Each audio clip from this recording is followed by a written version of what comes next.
Ang San Miguel Corporation, SMC, ay nakatakdang magsimulang magtayo ng unang segment ng 417 kilometrong toll road na pag-uugnay sa Quezon sa Sorsogon sa pagtatapos ng buwan.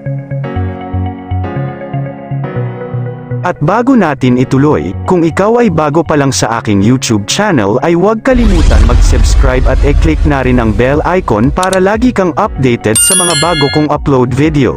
Ayon sa Toll Regulatory Board, TRB, sinabi ng TRB Executive Director na si Alvin Carullo sa mga reporter sa isang pakikipanayam noong nakaraang linggo na ang final engineering design para sa Segment 1 ng South Luzon Expressway, SLEX, TR5 ay na-target na maaprubahan sa lalong madaling panahon upang ang notice to proceed ay mailabas pagkatapos.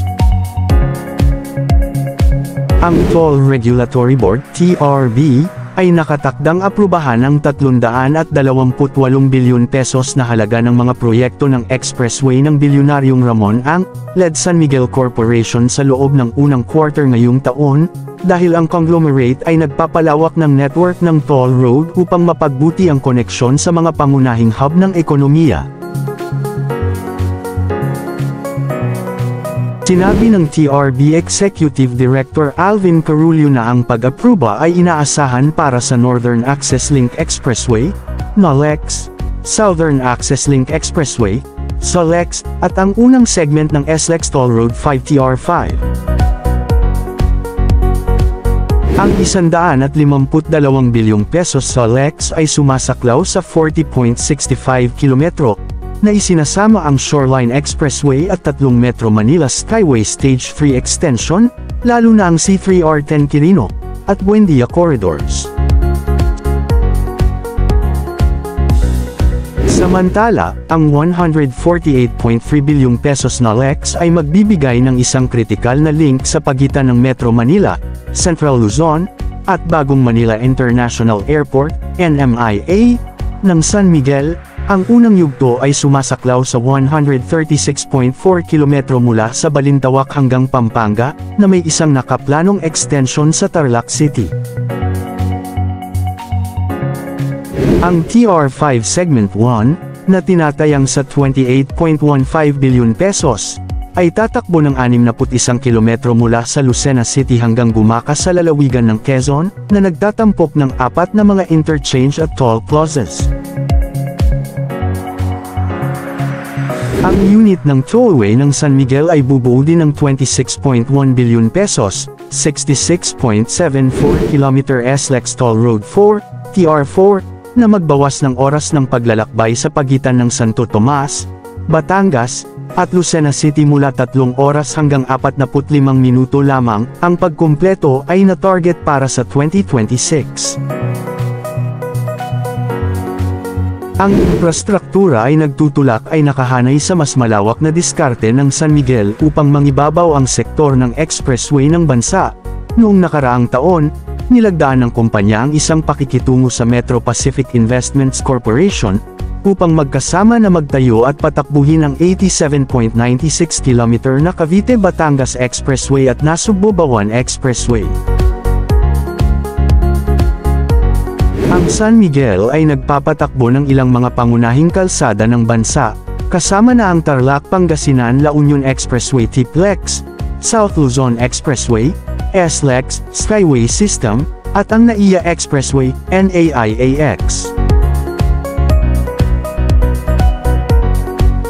Ang mga pag-aproba ay minarkahan ng isang hakbang pasulong sa mga pagsisikap ng Pilipinas upang mapahusay ang infrastruktura ng kalsada at mapagaan ang kasikipan, lalo na habang ang bansa ay sumasaklaw sa mga pamumuhunan sa logistik at transportasyon. Samantala, as of March 11, 2025, ang proyekto ng PNR Bicol, na kilala rin bilang PNR South Long Haul, ay inaasahan na makita ang Laguna sa Albay Section operational sa ikatlong quarter ng 2025, kasama ang buong proyekto na naglalayong buong operasyon sa pamamagitan ng 2027. Ang Philippine National Railways, PNR, ay nasa landas upang muling maiugnay ang Calamba, Laguna at Legazpi, Albay ngayong taon, ngunit ang mga pagsisikap na mabuhay ang lumang linya sa Maynila ay kailangang maghintay dahil sa kakulangan ng pondo. Ang PNR ay nagtatrabaho sa muling pagbabalik ng mga daanan sa pagitan ng Southern Tagalog at Bicol Region sa pag-asang magbukas muli ng isang serbisyo sa tren mula sa Laguna hanggang Albay bago matapos ang taon. Sinabi ng Undersecretary ng Transportasyon na si Jeremy Regino na inilipat ng PNR ang lumiligid na stop nito sa mga lalawigan kasunod ng pagsara ng mga serbisyo sa tren sa Metro Manila. Dahil dito, ang PNR ay nakakuha ng maraming mga tren upang mapalawak ang interprovincial commuter, Calamba-Lucena, Quezon, at Bicol Commuter Train, Sipocot, Camarines Sur sa Legazpi.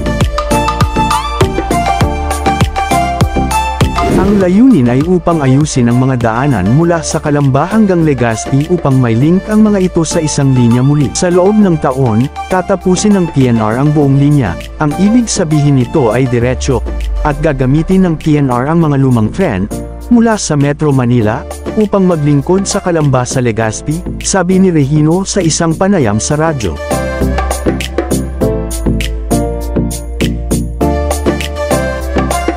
Gayunpaman, ang masamang balita para sa Department of Transportation, DOTR, ay pupunta ito sa isa pang taon na hindi sigurado kung ang 175 bilyong pesos PNR South Long Haul will ever push through. Ang proyekto ay naglalayong magtayo ng isang bagong riles mula sa Calamba hanggang Daraga, Albay, na karamihan ay sumusunod sa lumang pagkakahanay ng Bicol Express. Sa una, ang gobyerno ay nagtatrabaho sa China sa financing ng proyekto, ngunit ang mga pag-uusap ay nahulog sa mga hindi pagkakaunawaan sa rate ng interes na nais ng Beijing na singilin ang Pilipinas. Sa ilalim ng orihinal na plano, ang PNR South Long Haul ay mag-deploy ng mga tren na maaaring may bilis na mas mabilis na 120 km bawat oras, na nagdadala ng oras ng paglalakbay sa pagitan ng Maynila at Bicol hanggang 4 na oras.